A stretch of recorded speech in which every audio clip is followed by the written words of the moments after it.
आज हम आपको लेक्चर 20 में बतलाएंगे ऑस्मोटिक प्रेशर के बारे में।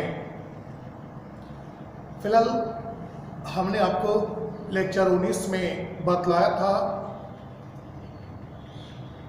यानी परासरण के डेमोन्स्ट्रेशन के बारे में, परासरण के प्रदर्शन के बारे में तथा परासरण एवं विसरण के अंतर में, है ना। तो परासरण यानी परासरण में आप यही ना सीखे होगा कि परासरण एक वैसी प्रक्रिया है जिनमें घोलक के अणु कम सांद्रता वाले घोल के तरफ से अधिक सांद्रता वाले घोल के तरफ सेमी परमिएबल मेम्ब्रेन द्वारा गमन करते हैं। नहीं, कम सांद्रता, सांद्रता का मतलब होता है घोल में मौजूद घुल की मात्रा। यदि किसी घोल में घुल की मात्रा कम है, इसका मतलब हुआ उस घोल की सांद्रता कम होंगे, और यदि किसी घोल में घुल की मात्रा ज्यादा है तो उसका मतलब हुआ वैसे घोल की सांद्रता अधिक होंगे। जैसे आप ऐसे समझिए, यानी 100 मिलीलीटर स्वीट वाटर, 100 मिलीलीटर शरबत, जिसके निर्माण में 15 ग्राम चीनी का प्रयोग किया गया है। ठीक, 1 बिलियन हुआ। दूसरा में कह रहा 100 मिलीलीटर स्वीट वाटर यानी मिठास वाले जल, जिसके निर्माण में 25 ग्राम चीनी का प्रयोग किया गया है। तो आप तो बिल्कुल स्पष्ट समझ रहे होंगे कि दूसरे बिलियन के निर्माण में 25 ग्राम सॉलिड शुगर का प्रयोग किया गया है, जबकि पहले बिलियन के निर्माण में यानी कम सॉलिड यानी कम शुगर 10 या 15 ग्राम प्रयोग किया गया था। अतः पहले बिलियन की सांद्रता कम और दूसरे बिलियन की सांद्रता ज्यादा होंगे। स्पष्ट है? तो इस तरीके से आपने ये पढ़ा, ये समझा, ये सीखा कि परासरण एक वैसी प्रक्रिया है जिनमें घोलक के अणु कम सांद्रता वाले घोल के तरफ से यानी कम घुल की मात्रा रखने वाले घोल के तरफ से अधिक सांद्रता वाले घोल, अधिक घुल की मात्रा रखने वाले घोल की ओर अर्धपरागम झिल्ली द्वारा गमन करते हैं। और अर्धपरागम झिल्ली में मैंने बताया था कि वैसा झिल्ली, वैसा परत जिनसे होकर केवल सॉल्वेंट के अणु ही गुजर पाते हैं, सॉलिड के नहीं, उन्हें अर्धपरागम झिल्ली कहा जाता है। उसके सबसे कॉमन उदाहरण दिए थे जीव जंतुओं का खलड़ी, यानी उसके त्वचा का सूखा हुआ रूप एक ऐसा मेम्ब्रेन की तरह काम करता है जिनसे होकर केवल सॉल्वेंट यानी घोलक के अणु ही गुजर पाते हैं, घुल के नहीं। ओके, उसके बाद मैंने आपको बताया था डिफ्यूजन, है ना। डिफ्यूजन तो काफी सिंपल था, वो बिलो क्लास 10 से आप पढ़े होंगे। उसमें यही ना बतलाए थे कि विसरण एक वैसी प्रक्रिया है जिनमें घुल हो चाहे घोलक हो, ये कोई लिमिटेशन नहीं है। सीधे घुल या घोलक के अणु अपने अधिक मात्रा की तरफ से अपने कम मात्रा की तरफ स्वतः गमन करते हैं। उसके बाद मैंने बताया था परासरण और विसरण में अंतर, ऑस्मोसिस और डिफ्यूजन में अंतर। जो मैंने आपको बोला था कम से कम 2 अंतर आप याद रखेंगे। इस बार के लिए मेरे तरफ से ये गेस क्वेश्चन होगा। ठीक, उसके बाद मैंने बताया था परासरण का प्रदर्शन। हालांकि परासरण का प्रदर्शन उस स्थिति में समझना आसान हो जाता है जब आप परासरण अच्छी तरीके से समझते हैं। और परासरण आप समझते ही होंगे कि परासरण एक वैसी प्रक्रिया है जिनमें घोलक के अणु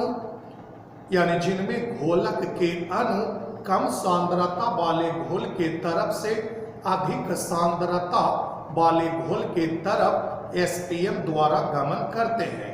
या फिर यूं कहें कि परासरण की प्रक्रिया में घोलक के अणु अधिक घोलक की मात्रा वाले नमूने से कम घोलक की मात्रा वाले नमूने की तरफ सेमी परमिएबल मेम्ब्रेन द्वारा गमन करते हैं। तो मैंने इसके डेमोन्स्ट्रेशन में यही ना बतलाया था कि आप समान आकार के 2 अंडे का प्रयोग किए थे, उस पर डाइल्यूट HCl डालकर उसके बाहरी कड़े आवरण को हटा लिए थे। इस तरह उसके ऊपर एक अत्यंत पतला परत बच गया था जो सेमी परमिएबल मेम्ब्रेन की तरह कार्य किए थे। अब उनमें से एक अंडे को शुद्ध जल से भरे बीकर में रखे थे और दूसरे अंडे को तेज नमक युक्त जलीय विलयन से भरे बीकर में रखे थे, है ना। तो आपने ये पाया था कि शुद्ध जल से भरे बीकर में रखे हुए अंडे का आकार बड़ा हो जाते हैं, क्योंकि शुद्ध जल वाले बीकर में सॉल्वेंट यानी जल की मात्रा अंडे में मौजूद जल की मात्रा से ज्यादा है। अतः सॉल्वेंट यानी वाटर अंडे में प्रवेश करके उनकी आकार को बढ़ा देते हैं। स्पष्ट है। और दूसरा ये बताया था मैंने कि जो तेज नमक युक्त जलीय विलयन था, तो तेज नमक युक्त जलीय विलयन में क्या है, सॉल्वेंट की मात्रा यानी तेज नमक युक्त जलीय विलयन में सॉल्वेंट की मात्रा यानी पानी की मात्रा थोड़ा कम है और चीनी थोड़ा ज्यादा है ना। और अंडा में क्या है, यानी नमक के जलीय विलयन से ज्यादा मात्रा में पानी है। फलतः अधिक पानी जो है अंडे के तरफ से नमक के जलीय विलयन के तरफ बैकअप करता है, लौटता है। इस तरह उनके आकार छोटे हो जाते हैं। तो इस तरीके से आप आसानी से ऑस्मोसिस को डेमोन्स्ट्रेट कर सकते हैं, उसे प्रदर्शित कर सकते हैं। ठीक। और आप अपने दैनिक जीवन से भी उदाहरण समझ सकते हैं, उसे आप ऐसे समझें, ध्यान से सुनिएगा। जैसे आप देखते होंगे फल और सब्जियों को बेचने वाले दुकानदार जो हैं, वो देखते हैं फल और सब्जियों पर लगातार रूप से बीच बीच में पानी का छींटा मारते रहते हैं, खासकर गर्मी के मौसम में आप देखे होंगे।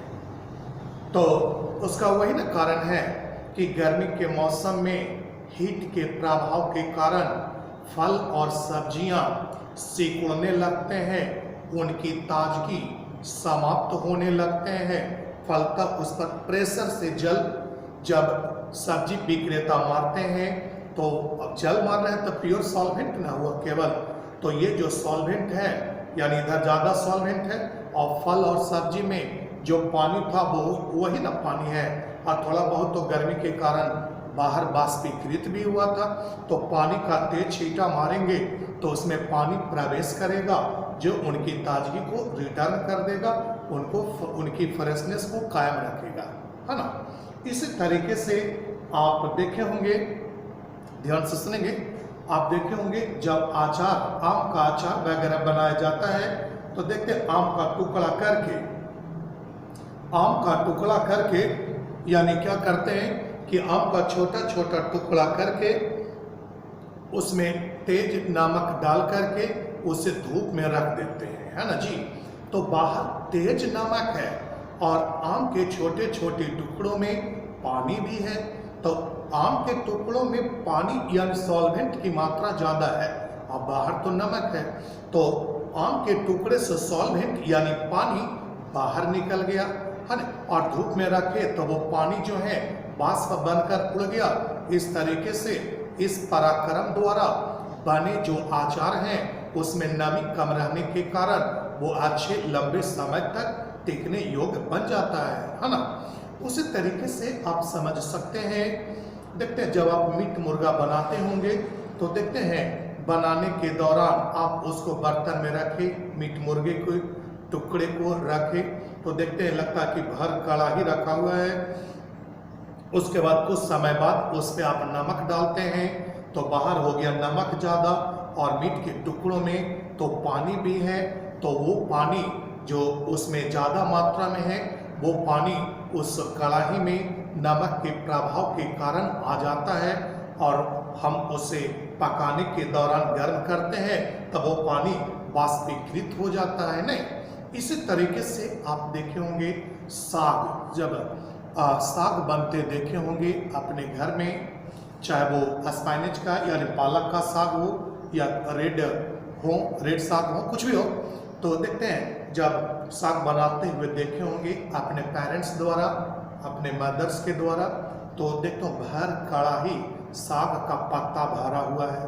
ऐसा लगता है कि पता नहीं इतना साग इसमें पत्ती डालेंगे तो कैसे ये तैयार हो पाएगा, लेकिन कुछ समय बाद उसमें नमक डालते हैं तो आप देखते होंगे उन पत्तियों में मौजूद जल बाहर निकल जाते हैं, जो कि हीट के प्रभाव के कारण वाष्पीकृत हो जाते हैं। इस तरह कढ़ाई में उनकी मात्रा कम जाते हैं, है ना।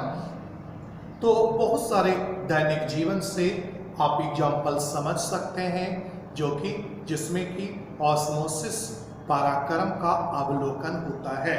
फिलहाल यही ध्यान रखेंगे, ऑस्मोसिस पराक्रम परासरण पराक्रम में घोलक के अणु जो हैं अधिक घोलक की मात्रा वाले क्षेत्र से कम घोलक की मात्रा वाले क्षेत्र के तरफ अर्धपरागम झिल्ली द्वारा गमन करते हैं। जानकारी स्पष्ट है? ठीक। और ये सब घर में पढ़िए फिर से बहुआ, जब तक घर में आप नहीं पढ़ेंगे, घर में मेहनत नहीं करेंगे तो परेशानी रहेगी, है ना। अगर मान लिया जाए, ऐसे तो हम बोले ही हैं कि जो लेक्चर चल रहा है उससे कॉपी में आप नोट कीजिए, है ना। और बहुत उम्मीद है आप नोट कर भी रहे होंगे, हिंदी इंग्लिश दोनों में तो हम बता ही रहे हैं। अगर कॉपी से आपको पढ़ने में याद करने में असुविधा होती है तो वीडियो को आप फिर लगातार 1 बार 2 बार 3 बार शुरू से लेकर के अंत तक केवल सुनिए, समझिए और देखिए पूर्णता यानी पूरा का पूरा कंसेप्ट आपको आ जाएगा। ठीक, अब बात कर रहे हैं हम आपको लेक्चर नंबर 20 की। ये रहा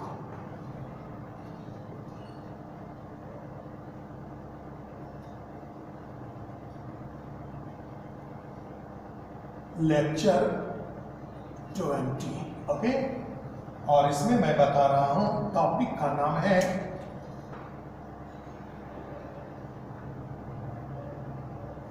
osmotic pressure.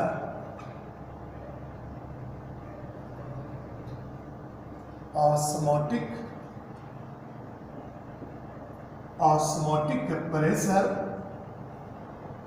And it as a colligative property.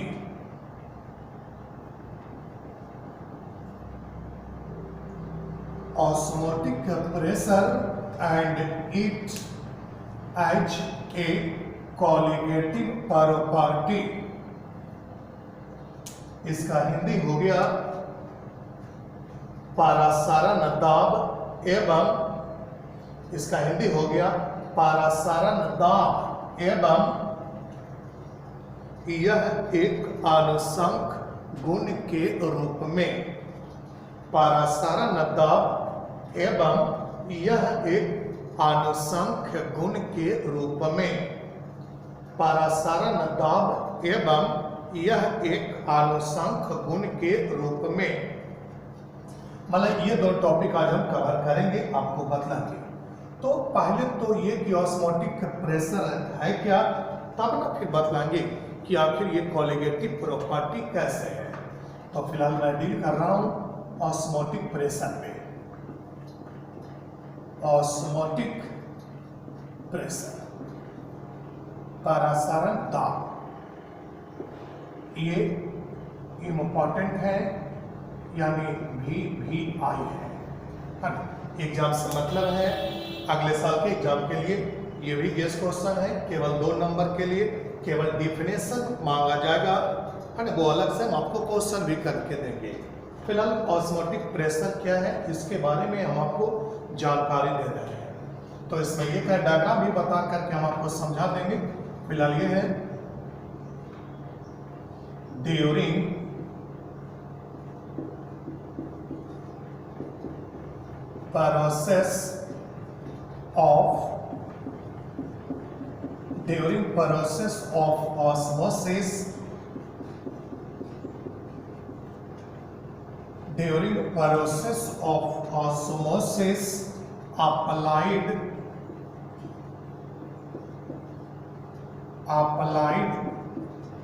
process of osmosis, applied external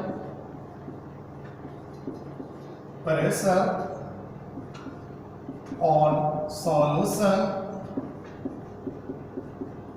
during process of osmosis, applied external pressure on solution which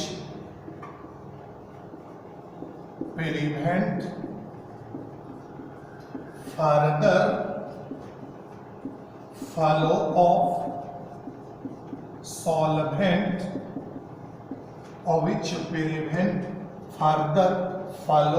solvent from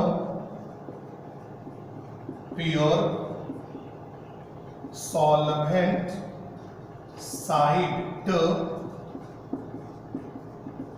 solution side, which prevent further flow of solvent from pure solvent side to solution side through semi permeable membrane is called osmotic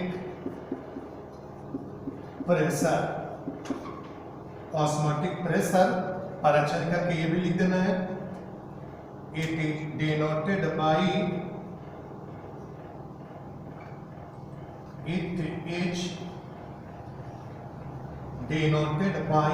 पाई का चिन्ह। Okay, पहले से लिख लीजिए।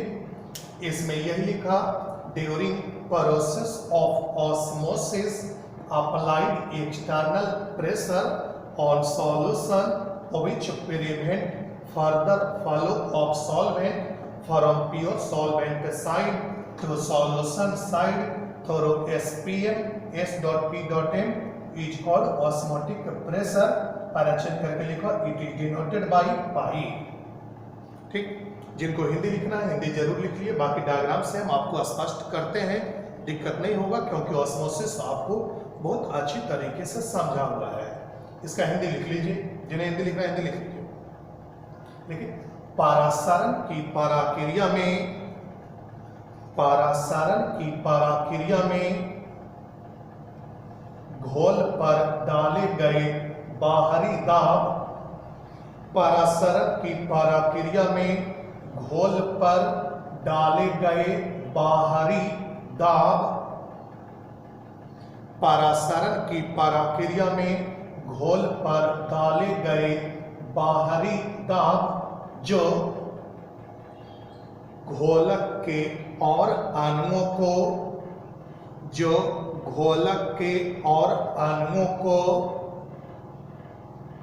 शुद्ध घोलक के तरफ से शुद्ध घोलक के तरफ से घोल के तरफ शुद्ध घोलक के तरफ से घोल के तरफ अर्ध परागम्य झिल्ली द्वारा आने से रोकते हैं। अर्ध परागम्य झिल्ली द्वारा आने से रोकते हैं, उन्हें परासरण दाब कहा जाता है। उन्हें परासरण दाब कहा जाता है। Full stop. Para change. इसे पाई से सूचित करते हैं। इसे पाई से सूचित करते हैं। फुल स्टॉप, ब्रैकेट बंद, बस समाप्त हो गया। यानी मैंने ये डायग्राम से स्पष्ट कर देते हैं कि परासरण की पराक्रिया में घोल पर डाले गए वह बाहरी दाब जो घोलक के और अणुओं को, है ना, जो घोलक के और अणुओं को अपनी तरफ एसपीएम द्वारा आने से रोकते हैं, वे परासरण दाब कहलाते हैं।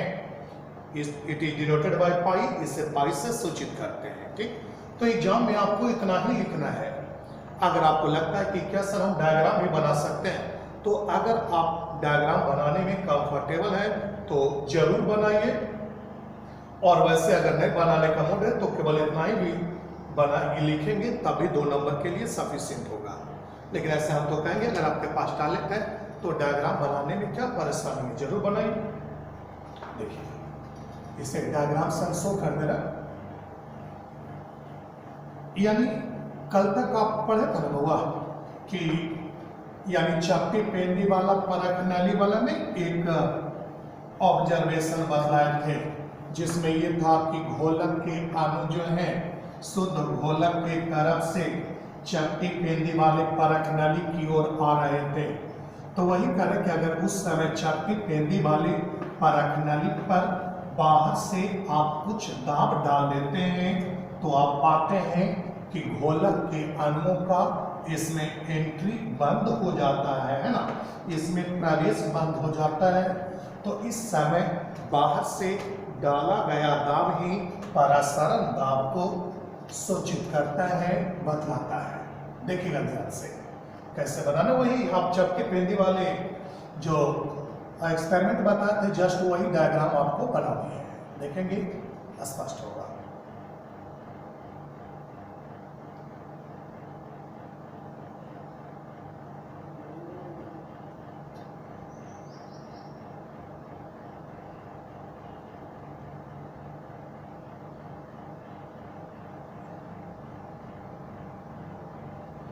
चपटी पेंदी वाला एक परख नली लिए,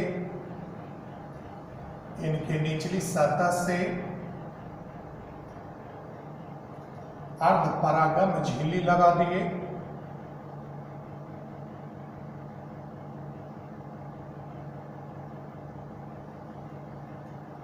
इसे शुद्ध जल से भरे बीकर में डाल दिया। ये देखिए शुद्ध जल है जो ब्लू कलर का देख रहे होंगे।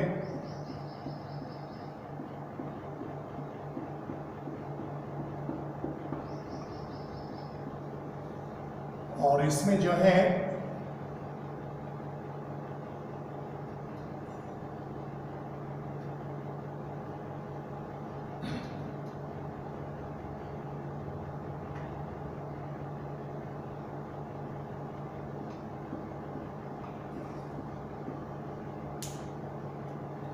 ये इसमें कुछ ब्लैक कलर का भी दिए, ध्यान से देखिएगा। ब्लू और ब्लैक दोनों कलर का इसमें छोटे छोटे बिंदु जैसा संरचना बना रखा है, स्पष्ट है। तो ये रहा इनवर्टेड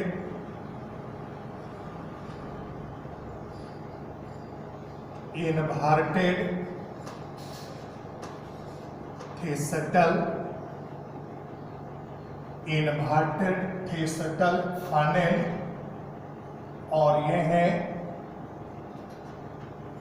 एक्वस सुगर सॉल्यूशन, चीनी का जलीय विलयन, और ये है बीकर filled with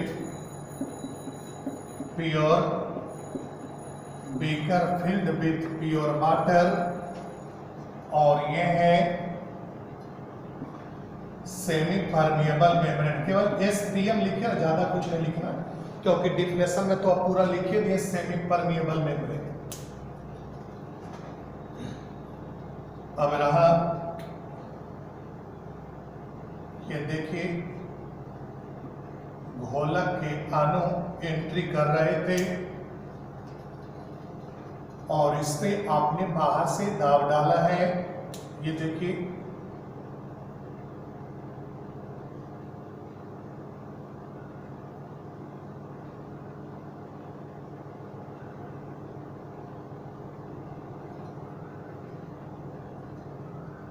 ये मान लिया जाए, लिख देते piston. Piston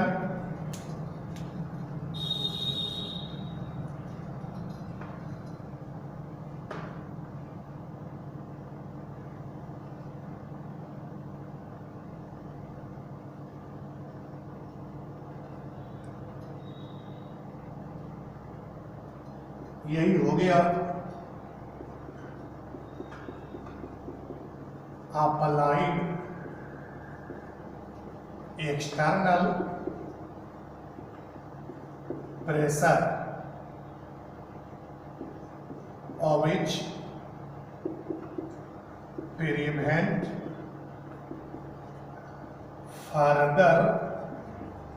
of which prevent further flow of solvent.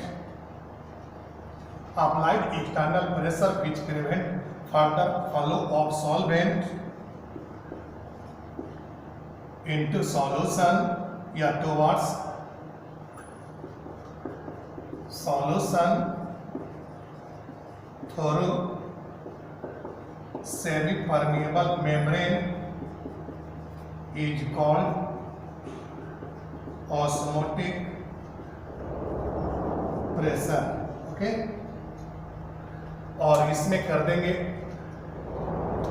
देखिएगा ध्यान से,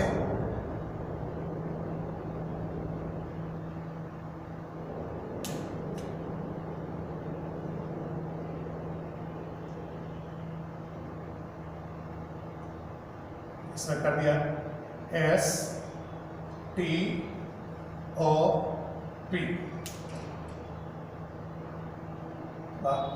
आसपास जैसा तो बढ़िया से कर देते हैं, देखिएगा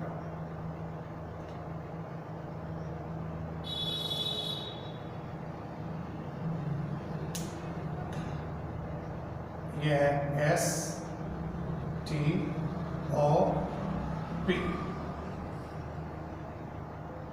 STOP स्टॉप।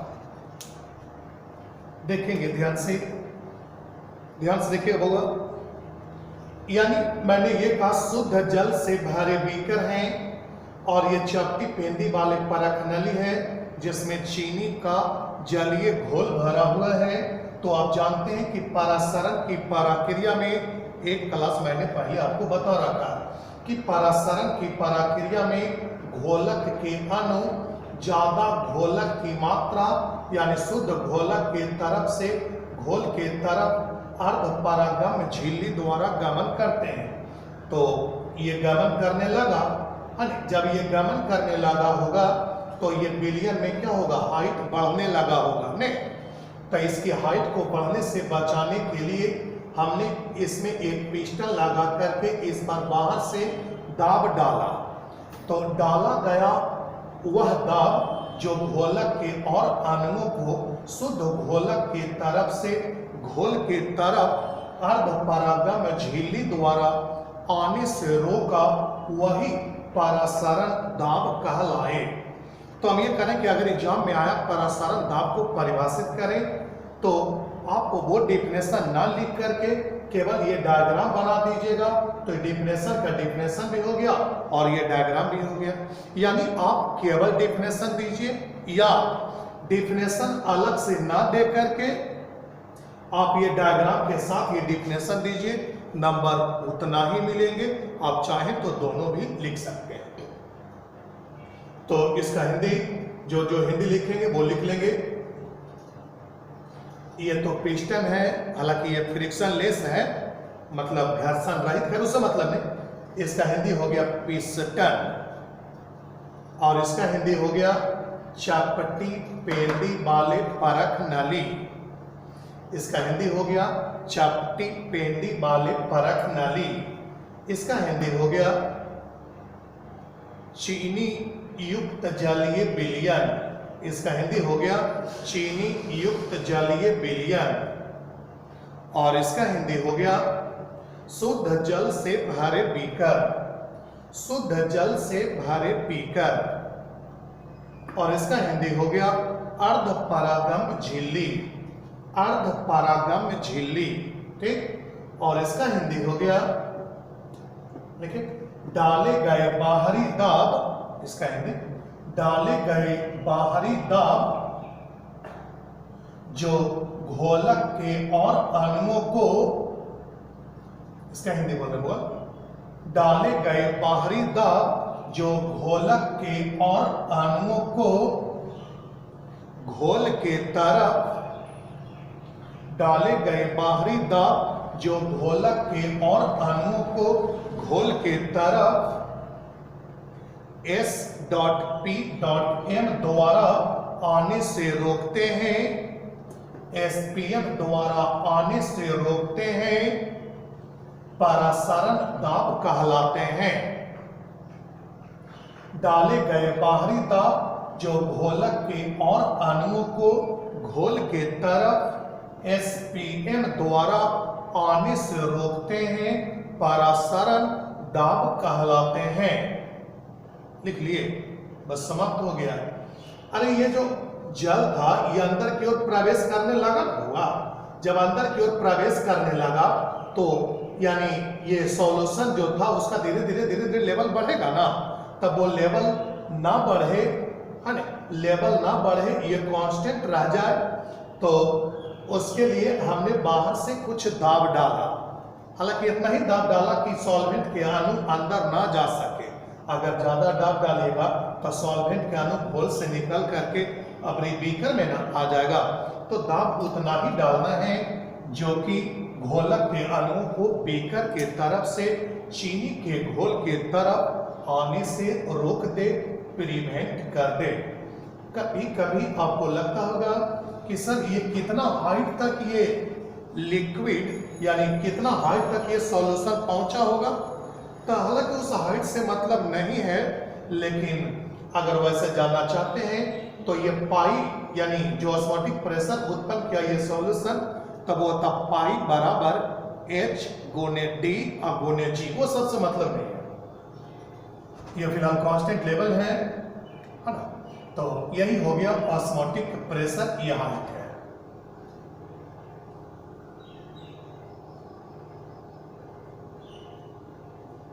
H, हालांकि ये लिखना जरूरी नहीं, तो बस बता दिए कि ये हाइट जो है वो एकदम कांस्टेंट है ना। मतलब डाला गया बाहरी दाब जो इस हाइट को चेंज होने नहीं दिया है, वही ना ऑस्मोटिक प्रेशर है।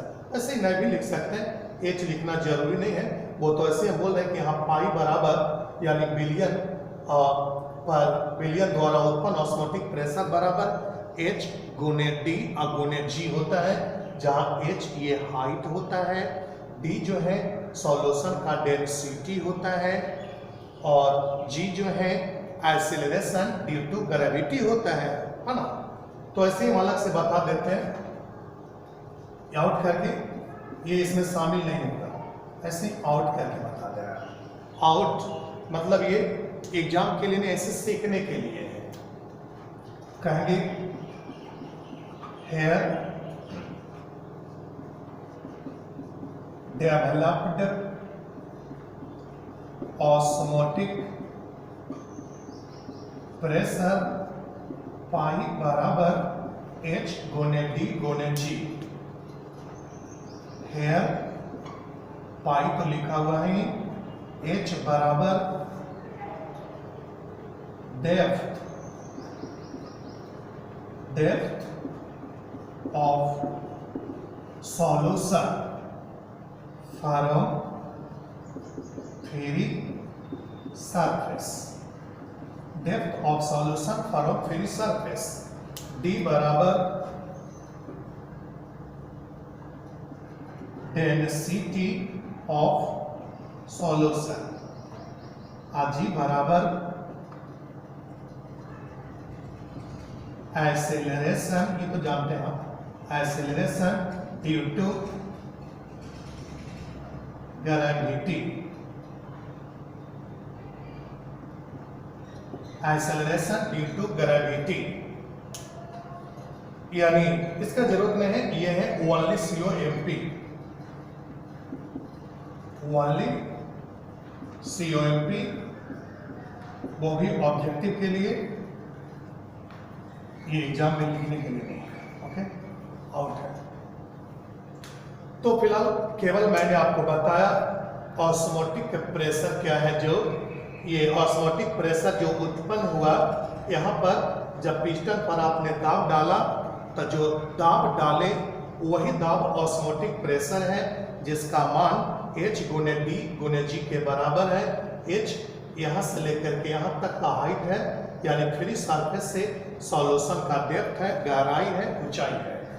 D सॉल्यूशन का डेंसिटी है और G तो ग्रेविटी है ना। तो गुरुत्वाकर्षण है, एक्सेलरेशन ड्यू टू ग्रेविटी, यानी गुरुत्वाकर्षण के कारण उत्पन्न त्वरण है। ओके, तो फिलहाल आप केवल यही ध्यान रखेंगे, इस क्वेश्चन का आंसर आप हमेशा याद रखेंगे। ऑस्मोटिक प्रेशर को डिफाइन करें, यानी what do mean by osmotic pressure. स्पष्ट है? ओके।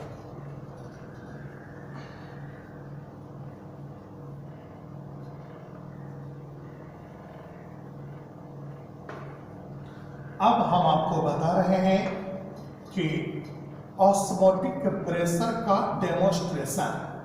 ये तो हो गया ऑस्मोटिक प्रेशर का डिफिनेशन।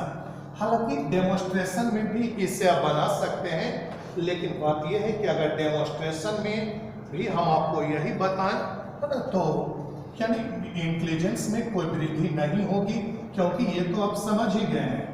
लेकिन एक आध अगर अलग से बताते हैं तो आपको कंसेप्ट और अच्छी तरीके से बन जाएंगे। किसी भी तरीके से प्रॉब्लम पूछा जाएगा तो आप जवाब दे पाएंगे। जैसे कैसे अभी वो अलग से बताया होगा कि जैसे कोई सीनियर आपसे पूछ सकते थे ना कि ठीक है, ऑस्मोसिस की प्रक्रिया में घोलक के अणु यानी जल के अणु शुद्ध जल के तरफ से घोल के तरफ गया है, तो बताओ तो ये कितना, यानी कुछ हाइट पर जाकर के रुका है, तब वो हाइट कितना होगा, या फिर इस समय उत्पन्न ऑस्मोटिक प्रेशर कितना होगा। तो आप आसानी से बता पाएंगे ना कि उत्पन्न ऑस्मोटिक प्रेशर का मेजरमेंट यानी पाई का मेजरमेंट H गुने D और गुने G के गुणनफल के बराबर होगा। स्पष्ट है क्या? तो कंसेप्ट बनाना होगा, है ना, ध्यान से देखेंगे। अब बात कर रहा हूं मैं आपको, हेडिंग है demonstration of osmotic pressure. Demonstration of osmotic pressure. कल तक मैंने आपको बताया था डेमोस्ट्रेशन ऑफ ऑस्मोसिस, और आज बता रहा हूं demonstration of osmotic pressure.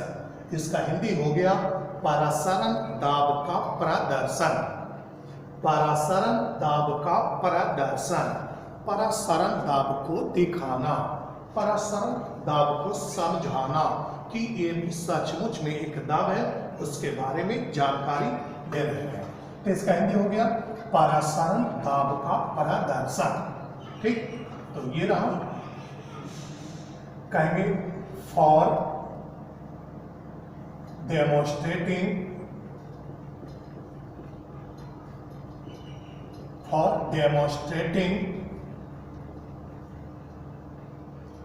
osmotic pressure, for demonstrating osmotic pressure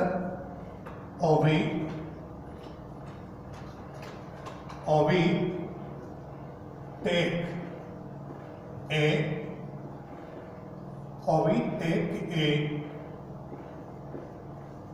large size vessel, or we take a large size vessel of which divided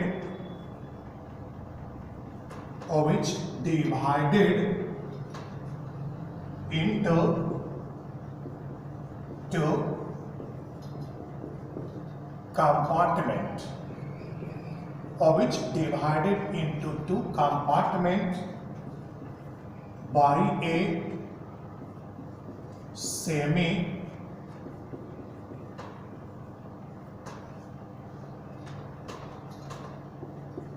permeable membrane, of which divided into two compartments by a semi permeable membrane. Full stop. Now a compartment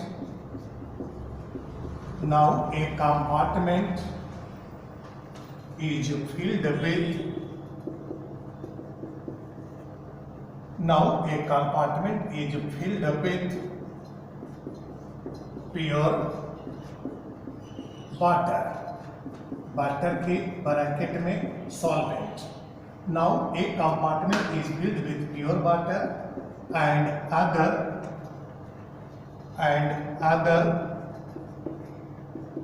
is filled with solution, sugar solution, salt solution जो भी, and other is filled with aqueous solution कर दी, other is filled with aqueous solution. Full stop. Passage after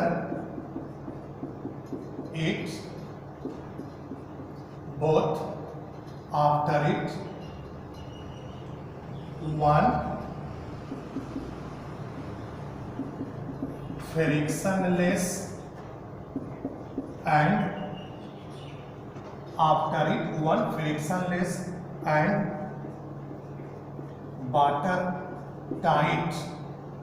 one frictionless and watertight piston. After it, one frictionless and watertight piston attached from both compartments.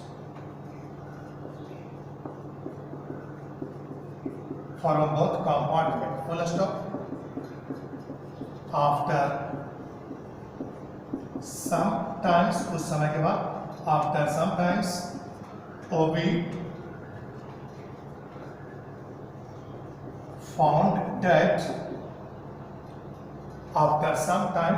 found that water start to follow from. After some time, we found that water start to follow from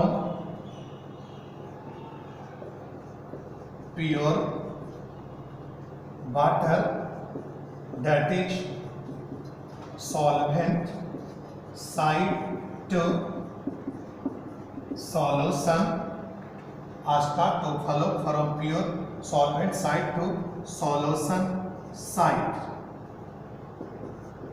As a result, level of solution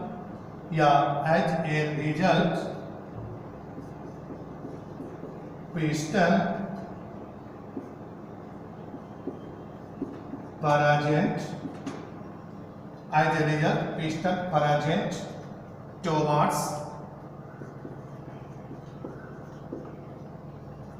solution. As a result, piston present towards solution start to move upward.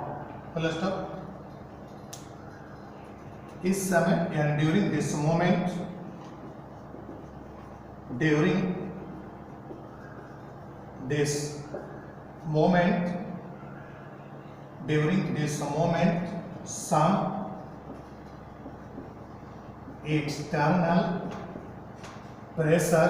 during this moment some external pressure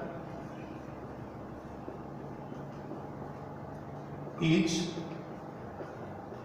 applied on this piston. During this moment, some external pressure is applied on this piston, which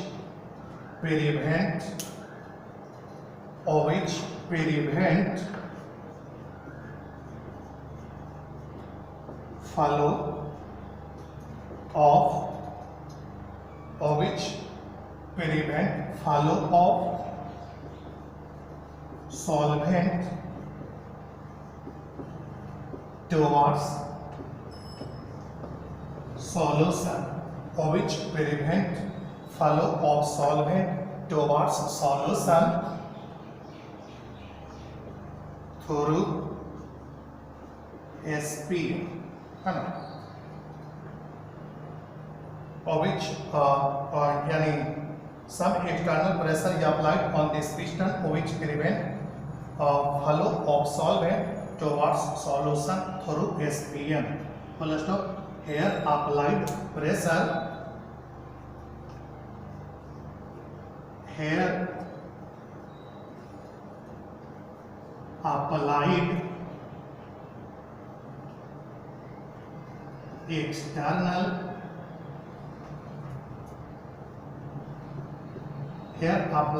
external pressure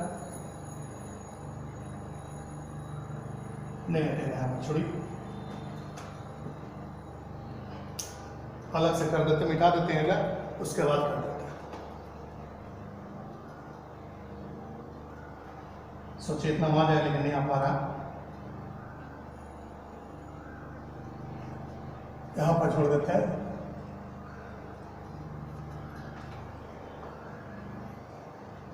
कहेंगे hair applied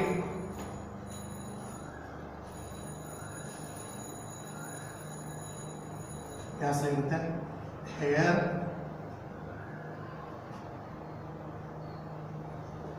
applied external pressure demonstrate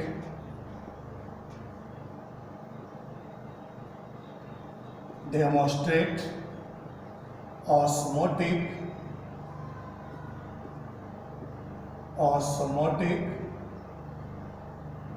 pressure. यहां तक हो गया, ध्यान से देखिएगा।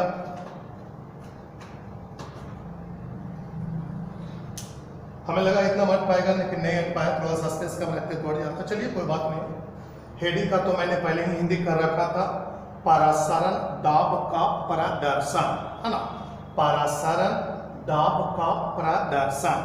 क्या पूरा लैंग्वेज एक साथ है, इसलिए ऐसा किया, ध्यान से लिखा, ऐसे लिखा फॉर डेमोन्स्ट्रेटिंग ऑस्मोटिक प्रेशर, ये प्रेशर लिखा हुआ है, for demonstrating osmotic pressure, we take a large size vessel which divided into two compartments by a semi-permeable membrane.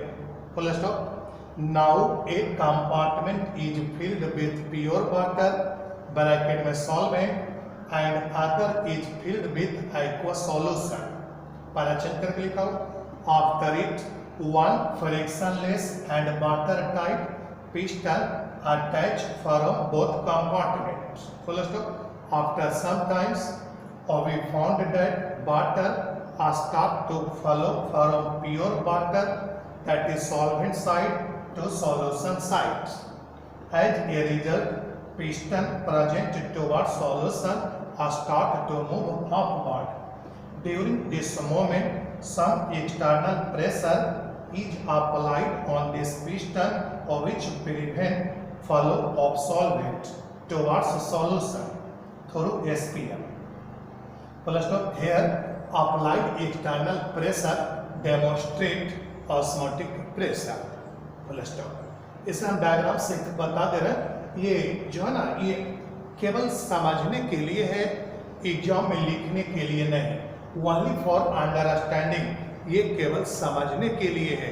Exam में ऐसा नहीं आएगा कि डेमोन्स्ट्रेट ऑस्मोटिक प्रेशर, लेकिन अगला सीनियर आपसे यही पूछेंगे कि what do you mean by osmotic pressure, आप बता देंगे। वो कहेंगे डेमोस्ट्रेट ऑस्मोटिक प्रेशर, तो डेमोस्ट्रेशन इस प्रकार से कर सकते हैं, या फिर ऑस्मोटिक प्रेशर में जो मैंने डायग्राम बनाया उससे भी डेमोस्ट्रेट कर सकते हैं।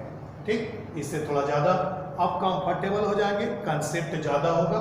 अब जो लोग कम मेहनत करते हैं उनको लगे इतना लंबा सा, तो ये बड़ा है लेकिन कड़ा नहीं, ये तो आपको जैसे समझ में आया उसी को एक्सप्रेस कर रहे हैं, अभिव्यक्त कर रहे हैं, है ना। तो हिंदी लिखे जिन्हें मैंने लिखे। हेडिंग तो पहले ही हम बता दिए थे, हेडिंग था परासरण दाब का प्रदर्शन। उसका लैंग्वेज यहां से शुरू होता है, देखिए परासरण दाब को प्रदर्शित करने के लिए, परासरण दाब को प्रदर्शित करने के लिए, परासरण दाब को प्रदर्शित करने के लिए हम बड़े आकार के एक बर्तन का प्रयोग करते हैं। हम बड़े आकार के एक बर्तन का यानी बीकर का प्रयोग करते हैं। हम बड़े आकार के एक बर्तन लिखिए या एक बीकर का प्रयोग करते हैं जो अर्धपरागम झिल्ली द्वारा, जो अर्धपरागम झिल्ली द्वारा दो भागों में बटे रहते हैं, जो अर्धपरागम झिल्ली द्वारा दो भागों में बटे रहते हैं। अब एक भाग में शुद्ध जल, अब एक भाग में शुद्ध जल अर्थात घोलक, अब एक भाग में शुद्ध जल अर्थात घोलक एवं दूसरे भाग में जलीय घोल भर देते हैं, एवं दूसरे भाग में जलीय घोल भर देते हैं। Full stop. परीक्षण के लिखे। इसके बाद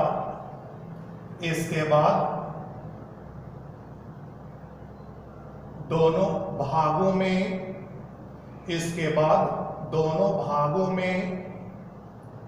एक हाइफन एक, इसके बाद दोनों भागों में एक हाइफन एक घर्षण रहित ऐसा अंग्रेजी लिख दिया, फ्रिक्शनलेस यानी घर्षण रहित एवं अंग्रेजी लिख दीजिए वाटर टाइट, घर्षण रहित एवं अंग्रेजी में लिख दीजिए वाटर टाइट पिस्टन, ये अंग्रेजी लिख दिया, पिस्टन लगा देते हैं। इसके बाद दोनों भागों में एक एक फ्रिक्शनलेस वाटर टाइट पिस्टन लगा देते हैं। फिर से सुन लीजिए। इसके बाद दोनों भागों में एक एक बाकी अंग्रेजी लिख दीजिए फ्रिक्शनलेस एवं वाटर टाइट पिस्टन लगा देते हैं। Full stop. कुछ समय बाद हम पाते हैं कि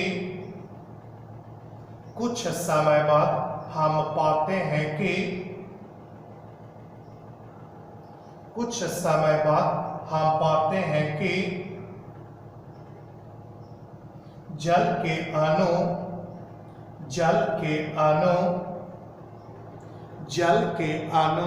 शुद्ध जल अर्थात घोलक के तरफ से, जल के अणु शुद्ध जल अर्थात घोलक के तरफ से घोल के तरफ एसपीएम द्वारा गमन करने लगते हैं। एसपीएम द्वारा गमन करने लगते हैं। Full stop. परिणाम स्वरूप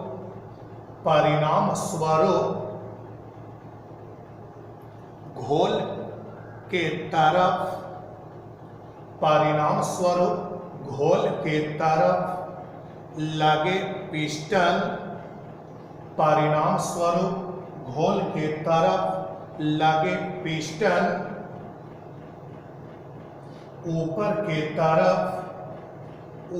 के तरफ गति करने लगते हैं, ऊपर के तरफ गति करने लगते हैं।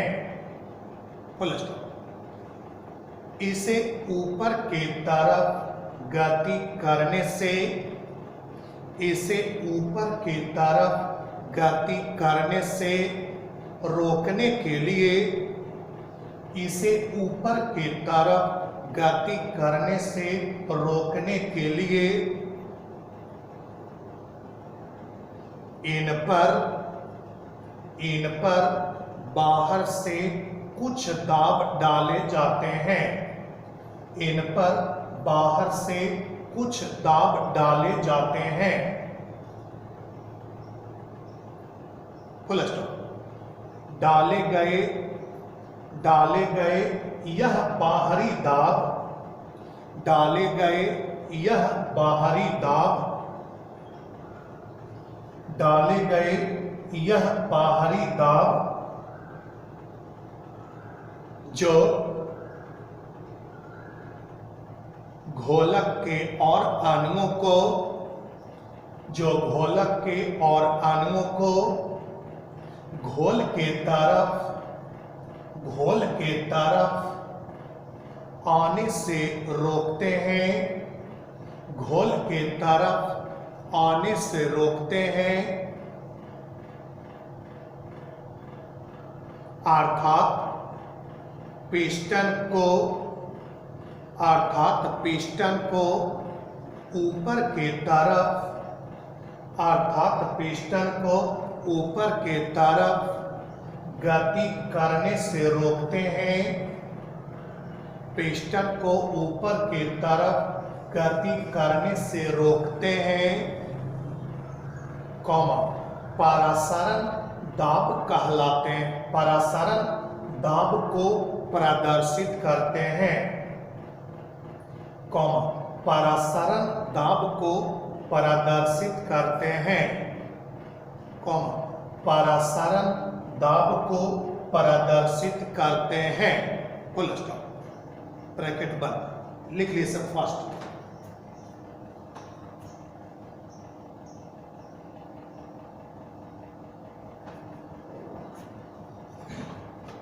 देखिए, इसे हम एक रफ डायग्राम से स्पष्ट कर देते हैं। बहुत एडवांस नहीं होगा। अब बहुत से लोग लगता है सर इतना लॉन्ग कर दे रहे हैं सर, तो हम तो आपको बता ही रहे ना कि जो एग्जाम में लिखना था वो तो मैंने आपको पहले ही कर दिया। ये तो समझने के लिए है। परासरण दाब भी एक दाब है। इसे एक्सप्रेस करने के लिए, इसे व्यक्त करने के लिए आप इस तरीके का एक्सपेरिमेंट बता सकते हैं। अगले सीनियर या जूनियर के द्वारा बताए गए क्वेश्चन का आंसर कर सकते हैं, है ना। वो देखिए डेमोस्ट्रेशन से ही ना चेक होता है कि आपके पास कंसेप्ट है या फिर केवल रट के याद कर लिए हैं, है ना। बहुत सारे सीनियर देखते हैं केवल रट के आपको बोल देंगे ऑस्मोटिक प्रेशर तक कहेंगे। ऑस्मोसिस की प्रक्रिया में उत्पन्न हुआ प्रेशर जो घोलक के और अणुओं को घोल के तरफ एसपीएम द्वारा आने से रोकेंगे, वो ऑस्मोटिक प्रेशर होगा। अगर उनको आप कहेंगे कि सर हमें इसे समझाइए कि आखिर ये आप क्या बोलना चाह रहे हैं, है ना, तो वही उल्टा ही आपको बोलने समझ में आया। अरे परिभाषा हुआ ना जी, तो परिभाषा हुआ वो तो एग्जाम के लिए मैंने भी आपको लिख दिया, लेकिन समझ भी होनी चाहिए कि आखिर परासरण दाब होता क्या है, कैसे आप अगले को बताएंगे, कैसे आपका कंसेप्ट क्लियर होगा कि परासरण दाब भी एक टर्म है, परासरण दाब भी एक दाब है। तो आप इसी को हम डायग्राम से शो कर देंगे। देखिए बोर्ड पे एक बड़ा सा कंपार्टमेंट लेनी है आपको,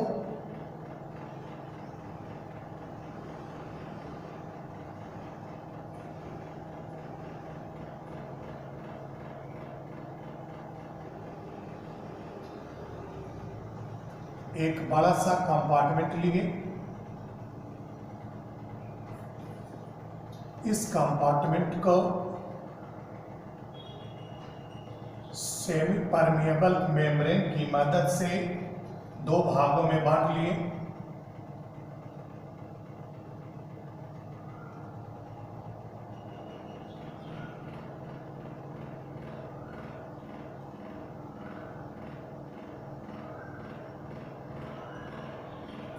और इस तरह के दो भाग में बांट लिए। ये प्रथम भाग है, इससे मैंने एक फ्रिक्शनलेस वाटर टाइट पिस्टन लगा रखा है। इसमें भी ठीक ऐसा ही करेंगे।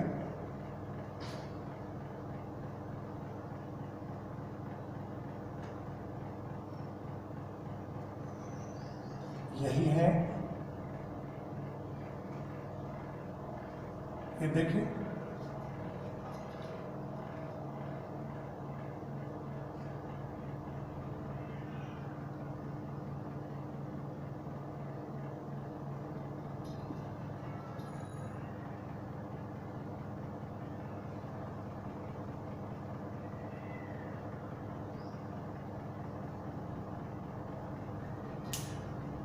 यही है फ्रिक्शनलेस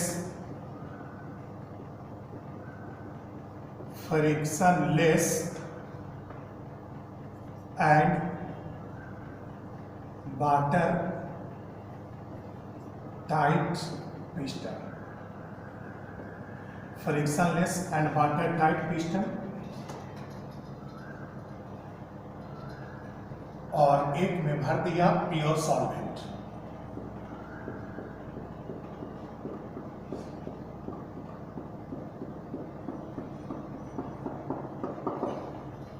और इसमें दो कलर का मैंने प्रयोग किया।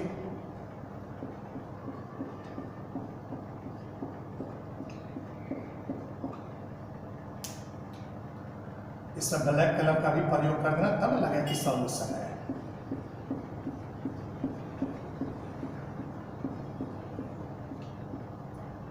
ये है SPM सेमी परमेबल मेम्ब्रेन, और ये है solution pure solvent that is H2O, और ये है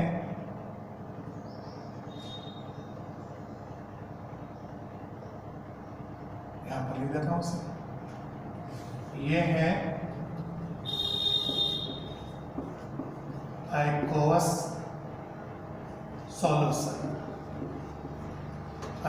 सॉल्यूशन है ना। और ये जो है, आप जानते हैं ना कि परासरण की पराक्रिया में घोलक के अणु शुद्ध घोलक के तरफ से घोल के तरफ SPM द्वारा गमन करते हैं। यह SOL VENT सॉल्वेंट, और ये देखिए अपवर्ड मोशन कर रहा है। ये अब इसमें क्या कर रहे हैं,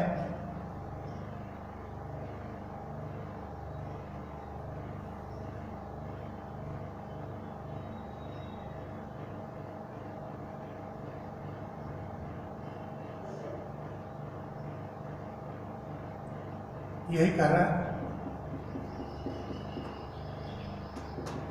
अप्लाइड एक्सटर्नल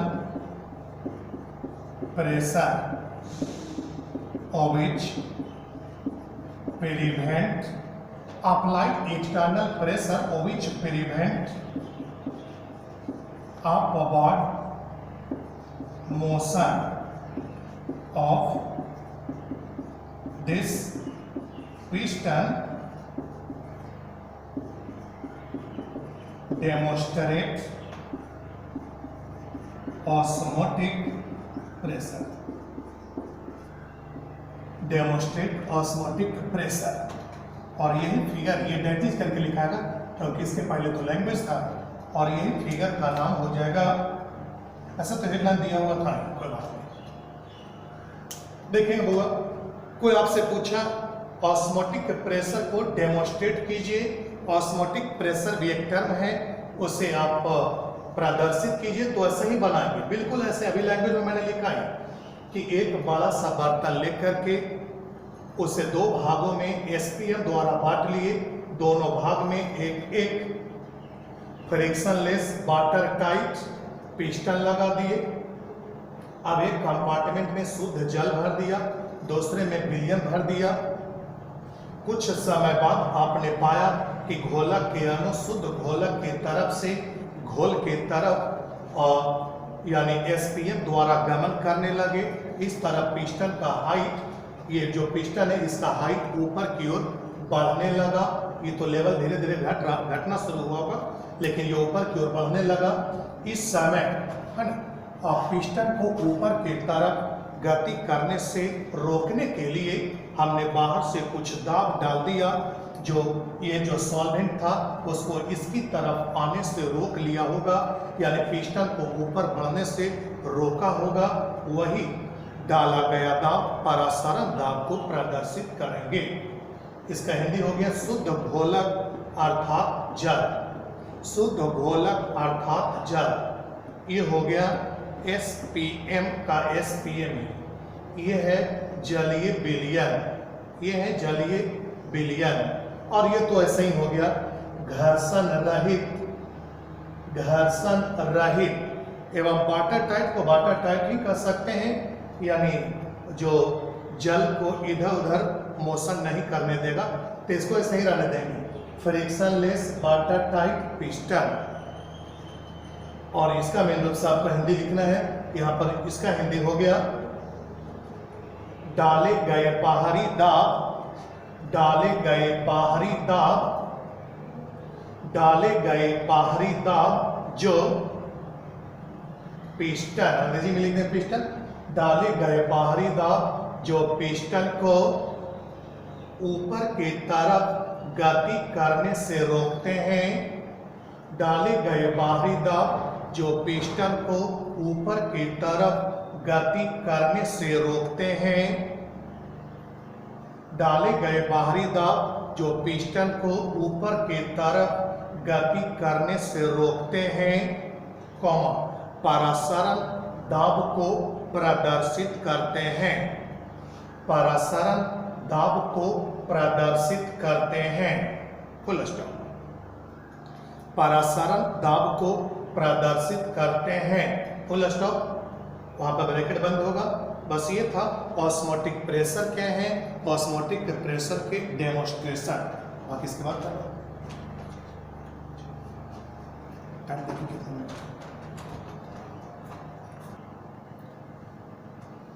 देखिए और बस इतना ही तक कर रहे हैं। सब लोग बोल रहे हैं कि सर टाइम ओवर हो गया, टाइम ओवर हो गया। ठीक है, टाइम ओवर हो गया तो अब यहीं पे क्लोज कर देते हैं। हालांकि टॉपिक में मैंने आपको लिखाया था कि osmotic pressure and it's about colligative property. तो ऑस्मोटिक प्रेशर एक कॉलिगेटिव प्रॉपर्टी है, इसके बारे में अगले क्लास में बिल्कुल अलग लेक्चर में, फ्रेश लेक्चर में उसके बारे में बतलाएंगे। फिलहाल ऑस्मोटिक प्रेशर आप बढ़िया से पढ़ लेंगे, समझ लेंगे, फिर अगले दिन एक बार रिपीटेशन कर देंगे। आज भी मैंने तो ऑस्मोसिस, डिफ्यूजन और ऑस्मोसिस के डेमोन्स्ट्रेशन के बारे में मैंने आपको रिपीटेशन दिया था। कल पुनः हम आपको ऑस्मोटिक प्रेशर के बारे में, डेमोन्स्ट्रेशन के बारे में, ऑस्मोटिक प्रेशर के बारे में रिपीट कर देंगे। बस आज के लिए इतना ही। ओके।